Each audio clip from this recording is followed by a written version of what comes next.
அரசு ஒரே கூட்டணியில் இருந்தா நிச்சயமா எவ்வளவு நன்மைகள் கிடைக்கும், எவ்வளவு கட்டுமானங்கள் கிடைக்கும், எவ்வளவு நிதி உதவி கிடைக்கும், அது மக்கள் புரிஞ்சிருக்கிறாங்க. அதனால இனி இதுல டெல்லியில பண்றாங்க, பிஜேபி பண்றாங்க, பிஜேபி கண்ட்ரோல் பண்றாங்கன்னா இதெல்லாம் ஒரு பயந்த திமுகவோட பேச்சு, இது பயந்த முதலமைச்சரோட பேச்சு. நீங்க நிர்வாகம் உங்களுக்கு தெரியல, தமிழ்நாட்டில் என்ன நடக்குதுன்னு உங்களுக்கு தெரியல. தமிழ்நாட்டில் தினம் கொலை கொள்ளை பெண்களுக்கு எதிரான குற்றங்கள் நடந்துட்டு இருக்குது. பெண்களை குழந்தைகளை மானபங்கம் செஞ்சு பாலியல் வன்கொடுமை செய்யறாங்க. அதை தடுக்கிறது உங்களுக்கு துப்பு கிடையாது. ஊழல் நடந்துட்டு இருக்குது, எல்லா துறையிலும் ஊழல் நடந்துட்டு இருக்குது. சாராயம் கள்ளச்சாராயம் வித்துட்டு இருக்கிறாங்க, சந்து கடையில் வித்துட்டு இருக்கிறாங்க. எல்லாமே 24 மணி சாராயம் கிடைக்குது. அதை தடுக்கிறதுக்கு துப்பு இல்ல. நீங்க எதுக்கு எடுத்தாலும் பாஜக டெல்லி பாஜக சொல்லிட்டா என்ன?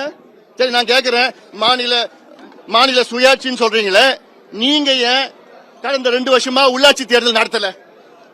நீங்க உள்ளாட்சிக்கு ஏன் நீங்க சுயாட்சி கொடுக்கல? நீங்க சுயாட்சி பத்தி பேசுவதற்கு உங்களுக்கு என்ன தகுதி இருக்கு? ஏன் நடத்தல? நீங்க என்ன பயம் உங்களுக்கு? நடத்திருக்கலாமே.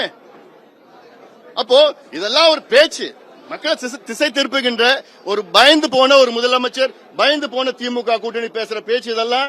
ஏன் உங்களுடைய சாதனைகளை சொல்லி நீங்க வாக்கு கேட்க வேண்டியதானே? எதுக்கு உங்களுக்கு 28 கட்சி கூட்டணி? என்ன பயம் உங்களுக்கு? ஏன் இவ்வளவு கட்சி உங்களுக்கு சேரணும்னு உங்களுக்கு விருப்பம் இருக்கு? நீங்க அவ்வளவு தமிழ்நாட்டுக்கு இவ்வளவு சாதனை செஞ்சிருக்கீங்கன்னா அந்த சாதனையில நீங்க நின்றுக்கலாமே. ஏன் உங்களுக்கு பயம்? தோல்வி பயம் வந்துடுச்சு.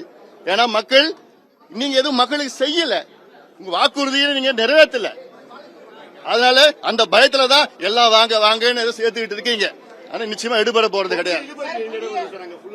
ஆமா, நீங்க கம்யூனிஸ்ட் சிபிஐ பாத்தீங்க, சிபிஎம் பாத்தீங்க, இப்ப விசிகே பாத்துட்டீங்க, காங்கிரஸ் கொஞ்ச நாள் பாத்துறீங்க. நீங்க யாருக்கும் திருப்தியா இல்ல. அதெல்லாம் இதுல தேர்தலில் பிரதிபலிக்கும். அதெல்லாம்